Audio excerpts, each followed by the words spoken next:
Halo semua, kita ketemu lagi. Dalam video ini, saya akan membicarakan mengenai pilihan tempat tinggal kami di New York City. Yuk nonton videonya. Nama saya Neni dan saya tinggal di New York City. Akhirnya kita pilih wilayah Queens. Yeay! Sudah ketebak nggak sih waktu nonton video saya yang pertama? Oh iya, sebagai informasi, video ini adalah terusan dari video saya yang pertama mengenai mencari sewaan apartemen di New York City. Yang belum lihat, silahkan diklik ya. Daerah yang kita pilih di Queens namanya Rego Park. Karena apartemen 3 kamar tidur belum masuk budget kami, kita terpaksa ambil yang 2 kamar tidur dengan harga sewa pas $2.500 per bulan. Agak mepet ya. Luas apartemennya kira-kira 100 meter persegi dan tata ruangnya kira-kira seperti ini. Saya nggak punya denah yang asli karena bukan pemilik, jadi saya coba gambar sendiri. Oke lah ya, untuk sekedar kira-kira aja. Kamar utamanya luas banget, jadi kita bagi 2 untuk anak-anak. Saya punya 2 anak, cewek dan cowok. Waktu kita ukur, ternyata kamar utamanya lebih luas dari kamar tamu. Rada aneh sih, tapi malah bagus untuk kita.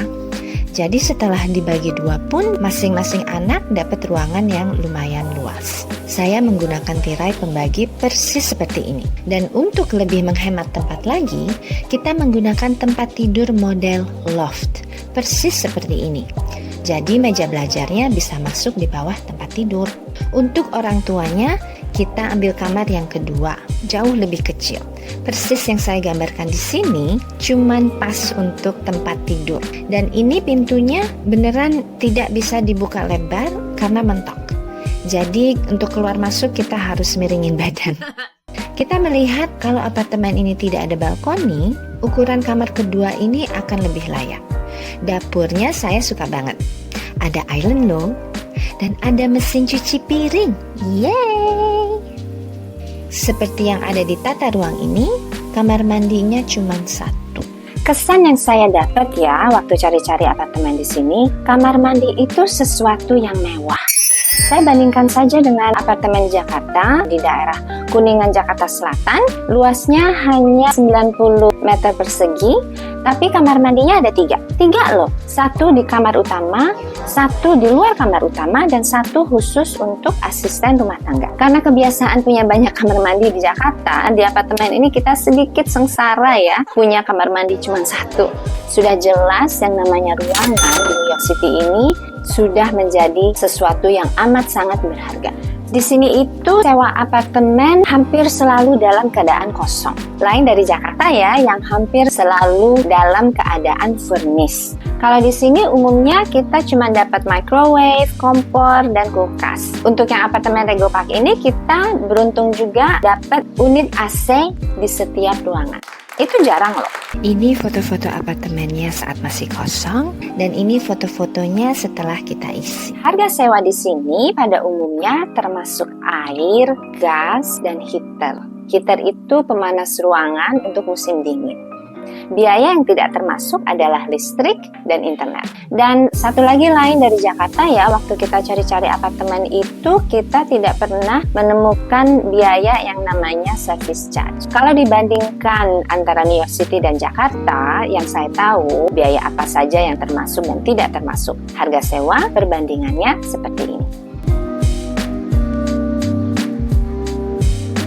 Sebelum kita putuskan untuk tinggal di Rego Park, tentunya kita sudah eksplorasi daerah-daerah lain di Queens. Tapi ya kita tidak mengunjungi seluruh Queens ya, karena Queens itu besar banget. Jadi kita cuma lihat-lihat beberapa daerah-daerah saja. Selebihnya kita eksplorasi dalam internet. Daerah bagus seperti Forest Hills, di mana bangunannya bagus-bagus, lebih terawat, jalanannya lebih bersih, pohon-pohonnya besar dan rindang, dan ada akses langsung ke subway, itu sewanya tentunya mahal. Saya punya teman yang tinggal di Forest Hill, dia bayar sewanya $2.100 per bulan untuk 1 kamar. Dan karena dia di sana sudah lama, sekitar 6 tahunan, dia dianggap sebagai tenan lama. Untuk tenan-tenan baru akan dikenakan $2.500 per bulan. Untuk 1 kamar loh, gimana yang 3 kamar? Beberapa daerah high-end lainnya seperti Bayside dan Douglaston, di mana rentalnya di atas budget kita, itu juga ngilerin banget liatnya. Gedung apartemennya bagus-bagus, rapi-rapi, bersih, apalagi deket taman yang pemandangannya seperti ini. Cakep banget. Tapi mereka ini jauh dari subway, jadi kalau mau naik subway harus naik bis dulu. Meskipun kita nyari sewa apartemen yang murah, kita juga menghindari daerah-daerah yang terkenal kurang aman seperti Jamaica, Corona, atau Far Rockaway. Kayaknya lebih baik bayar sedikit mahal deh ya demi keselamatan.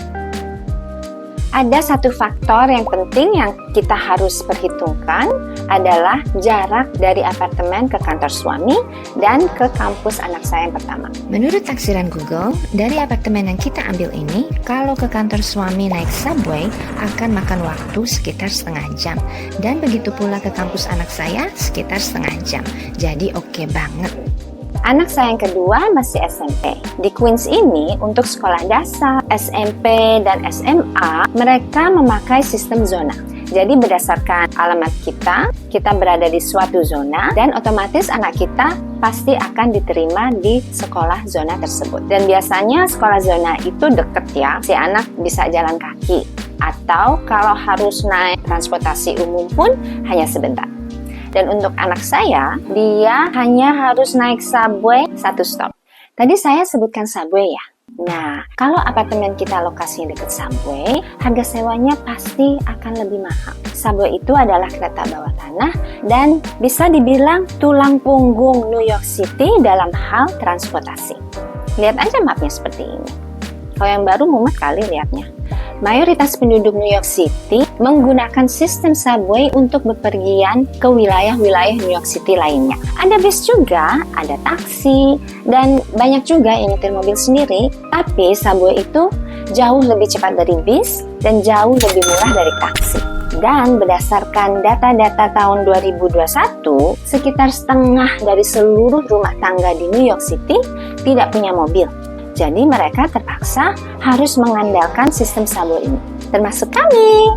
Nah, apartemen yang kita ambil ini di Rego Park, lokasinya dekat subway.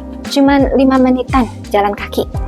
Jadi harga 2.500 per bulan untuk 2 kamar ini memang bisa dianggap sedikit agak mahal karena lokasinya dekat subway tadi. Sepertinya saya telah membahas banyak hal juga ya di video ini. Tadinya saya mau masukin sesi jalan-jalan di sekitar apartemen kita, tapi nanti videonya jadi akan terlalu panjang. Nanti kalian bosen. Kalau gitu, nantikan video saya yang selanjutnya di mana saya akan ajak kalian semua untuk lihat-lihat lingkungan Rego Park. Sekian dulu ya untuk video ini. Jika suka, mohon di like dan di subscribe. Terima kasih. Dah.